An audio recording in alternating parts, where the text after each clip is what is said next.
Hello and welcome once again everyone. Today's video is a review guide of the brand new Royal Navy cruiser, just added to the game, the 1943 variant of the HMS Belfast.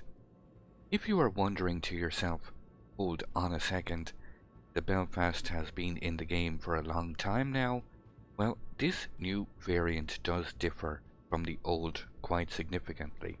Although visually there are only a few slight differences, as you can see here on screen, they are essentially the same Town-class cruiser. Before diving deeper into the build and the numbers, let me quickly tell you about the giveaway. If this video is well received, I will be able to give one lucky winner the brand new HMS Belfast 43. All you have to do to enter is be subscribed to my YouTube channel and leave your in-game name and the server you play on in the comments section below in the format you see here on screen, and make sure to hit that like button. It really helps the channel out a lot, so thank you all in advance. So with that out of the way, let's dive straight into the brand new Belfast, starting with the modifications and captain skills I've been fine-tuning throughout the testing process. What may stand out at first glance is the choice for the surveillance radar mod, which allows you to comfortably fire 3 salvos at any target within your radar range, even when forced to turn your guns to an unexpected angle. Otherwise, the modifications are pretty standard for a cruiser and do work very well. After much toing and froing, I've gone for an IFHE build on the Belfast, as I've really struggled to make an impact with just having the base 30mm of high explosive penetration. Raising the base HE penetration to 37mm with IFHE allows you to be effective against the bow and stern sections of all battleships, right up to and including Tier 10, and even penetrate the main deck armour of many same tier battleships, like the British and French lines, for example, even including the newest Tier 8 battleship, USS Kansas. As I go through the ship's complete stats, I'll explain my reasoning behind certain skill picks and how they affect gameplay and tactics. But to be clear, all the numbers I'll mention in this video are based on this exact build. When it comes to those exact numbers, let's start with the Belfast's armour layout here with a simple port screenshot. Being a light cruiser at Tier 8 will represent some significant obstacles when it comes to tanking damage. What stands out is the very thin armour of just 16mm on both bow and stern sections, same as the other British light cruiser Edinburgh. You will be basically overmatched by every single battleship you encounter, so showing any kind of straight bow or stern to any battleship is to be avoided at all costs.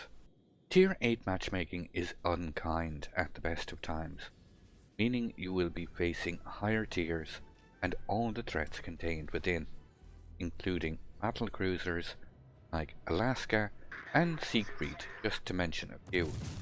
But even Tier 10 French cruiser Henri is capable of overmatching your bow and stern with armour piercing, so beware. Belfast's main deck armour is split into 3 sections.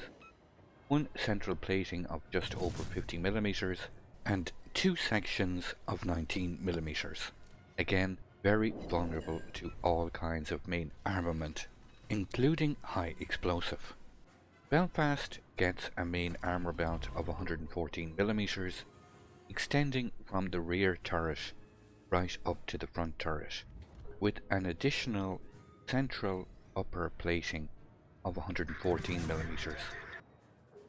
Belfast is quite easily citadeled when showing any kind of broadside, So angling correctly at all times is a prerequisite to surviving. Following the trend of being lightly armoured, the turrets are no different, with a frontal plating of 102mm and then uniform protection of 51mm plating on both side, top and rear gun mount armour. All that leaves is the superstructure, which gets the standard 13mm of protection. Again, I stress Belfast is a very lightly armoured cruiser, and this will dictate how she is to be played effectively. You have neither the armour protection or hit points to openly trade damage with the vast majority of opponents. So I really advise using your stealth by utilising island cover and smoke screens to not only protect yourself, but also to provide a platform to launch attacks from same set positions. Lightly armoured cruisers like the Belfast really do have to be so careful when positioning, and even more so when deciding to engage any kind of target. When it comes to raw survivability, Belfast gets 38,400 hit points, just marginally more than the Tier VII version, and a little more than the Tier VIII light cruiser Edinburgh. But unlike her Tier VIII compatriot, Belfast gets no repair party. It's very much a case of what you see is all you get. So being able to protect that health pool while keeping fire on the enemy will be your greatest challenge. Belfast gets a torpedo protection damage reduction of only 4%, so enemy torpedoes will be a major threat. But Belfast does come equipped with many tools to counteract the threat at the source. Having laid bare already most of the Belfast's weaknesses, let's start talking about her strengths. Belfast comes with a very strong combination of consumables. With the radar mod in slot 2, Belfast gets a radar duration of 30 seconds and a range of 9 kilometers. Belfast has a surface detection range of 8.9 kilometers, so the second you get surface detected while not firing your main armament, Belfast is instantly capable of detecting any sneaky destroyer that is detecting you.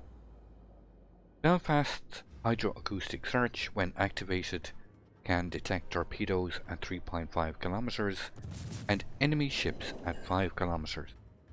So you not only represent a major threat to enemy destroyers, but you also have adequate defences against them. Belfast's signature smoke generator is different, however. The 1943 variant has the short burst smoke generator mounted, the same as what you see on the majority of Royal Navy destroyers. When mounting the X-ray Papa Una 1 signal flag, the dispersion time is increased to 17.25 seconds and a smokescreen dispersion time of 40 seconds, all combined just under a minute of smoke cover. With the Captain Skill Superintendent, Belfast gets a max of 5 charges, so a max smoke cover time of under 5 minutes. The reload time on this consumable is just 66 seconds when mounting the November Foxtrot signal flag, so there is very little actual downtime between smokes.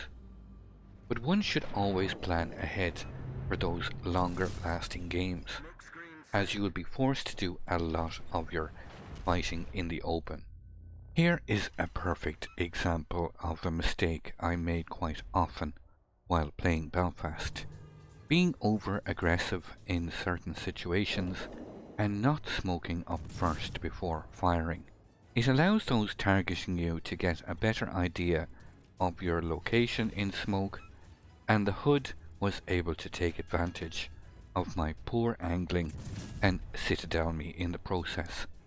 When it comes to issuing payback, Belfast comes very well equipped indeed, armed with 12 152mm guns in 4 triple-mounted gun turrets, equally divided with both 2 fore and 2 aft. These 152mm guns have a reload time of 9 seconds, a 23.4 second 180-degree turning time, with a max firing range of 15.4 kilometers, with a maximum dispersion of 130 meters. Belfast's high explosive rounds can inflict a max damage of 2450, and with this IFHE build and mounting both fire boosting signal flags and demolition expert, you can penetrate 37mm of armour and have a 7.5% chance of setting the target on fire. Belfast's armour-piercing rounds are less impressive, however, with a max AP shell damage of just 3100, and do require you to be quite close and presented with very flat broadsides to be effective. Both shell types have a uniform shell velocity of 841 meters per second, which is always convenient when swapping out shell types, as there is no aiming adjustment required. Belfast's secondary armament consists of 6 dual-mounted 102mm guns, with a reload time of just 3 seconds and quite a good base range of 5.3 kilometers, firing high explosive rounds with a max damage of 1500, a 6% fire chance, and these shells are capable of penetrating 21mm of armour, with a shell speed of 811 meters per second.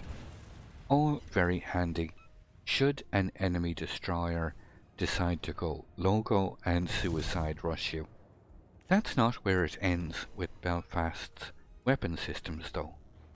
Unlike the Tier VII variant, Belfast 43 also comes armed with torpedoes. 2 triple-mounted launchers, one on each side, capable of firing every 72 seconds, with a max firing range of 8 kilometers, and capable of inflicting a max damage of 15,867, with the standard 1.3 kilometer torpedo detectability range by sea for British torpedoes. These torpedoes have a speed of 61 knots and do feel quite useful.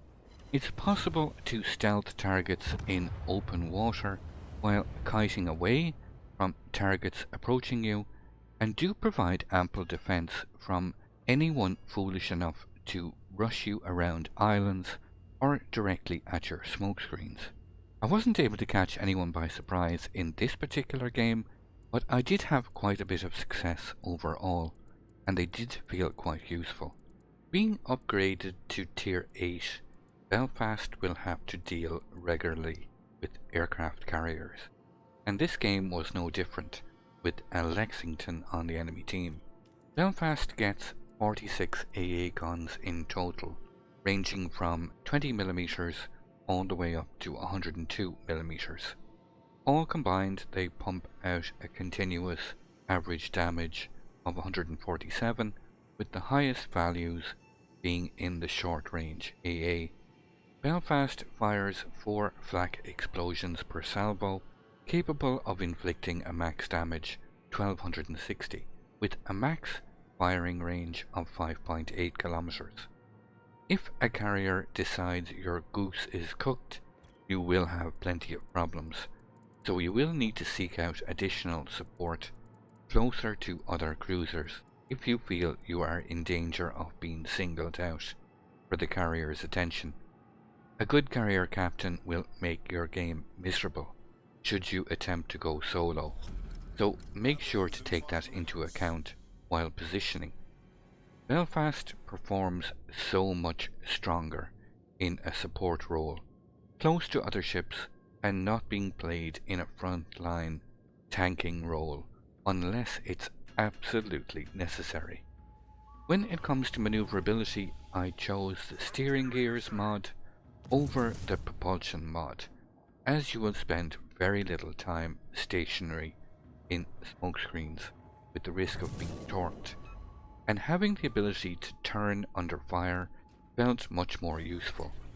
When mounting the Sierra Mike signal flag, you can raise the max base speed from 32.5 knots up to 34.1 knots, and combined with a turning circle radius of 680 meters and a rudder shift time of 7.9 seconds, I did get the feeling I could maneuver to dodge a lot of incoming fire quite effectively.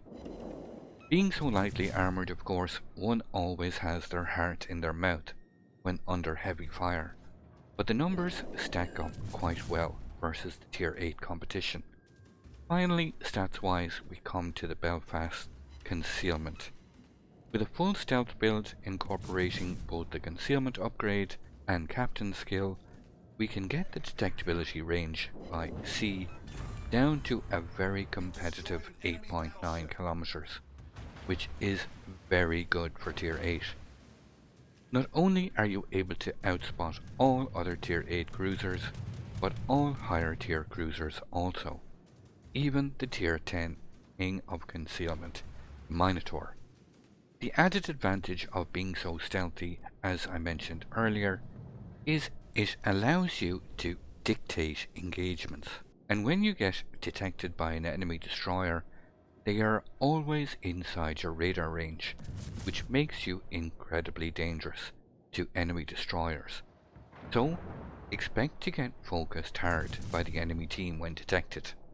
Your detectability range from the air is 5.8 kilometers, so there's never a need to turn off your AA defenses, as any aircraft hitting that 5.8 boundary will immediately come under fire from your anti-aircraft defenses. My overall impressions of the Belfast were that it felt quite powerful when played carefully. The trick is staying alive long enough to give your guns the chance to do the talking.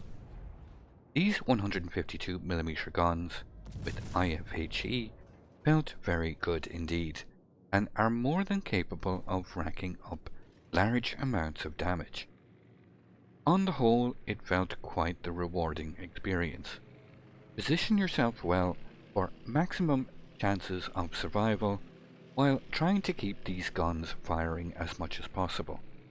Avoid leading the line and attempt to avoid any kind of focus fire, but play the role just behind your destroyers and support them as best as possible without overextending.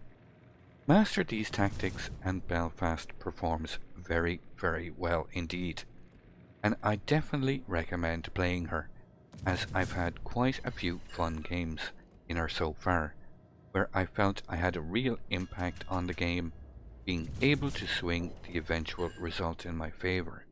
It's all about the fun factor with every ship, but the carry capability does play into this quite a bit, and despite being challenging to play at times against certain opponents, it is a Tier 8 cruiser at the end of the day. Don't want to be taking on 1v1s against Stalingrads, for example, if you can help it. I hope you found the video helpful and I was able to provide you some useful insight into the upcoming brand new HMS Belfast 1943 variant. I stream on Twitch regularly, you can see the link here on screen, so if you'd like to see some live gameplay of the Belfast, make sure to come on over, say hi, or just hang out to watch some live gameplay.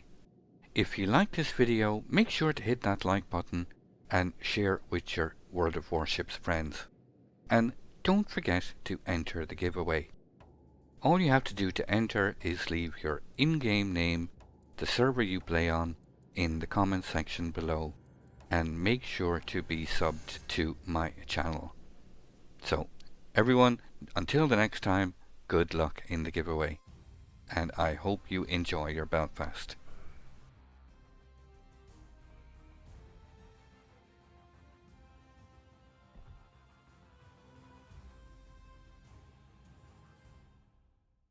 I'd like to thank you once again all for watching. Don't forget to like, share and subscribe for more. Take a moment to check out some of my most recent videos and leave a comment below. And until the next time, keep sailing it like you stole it.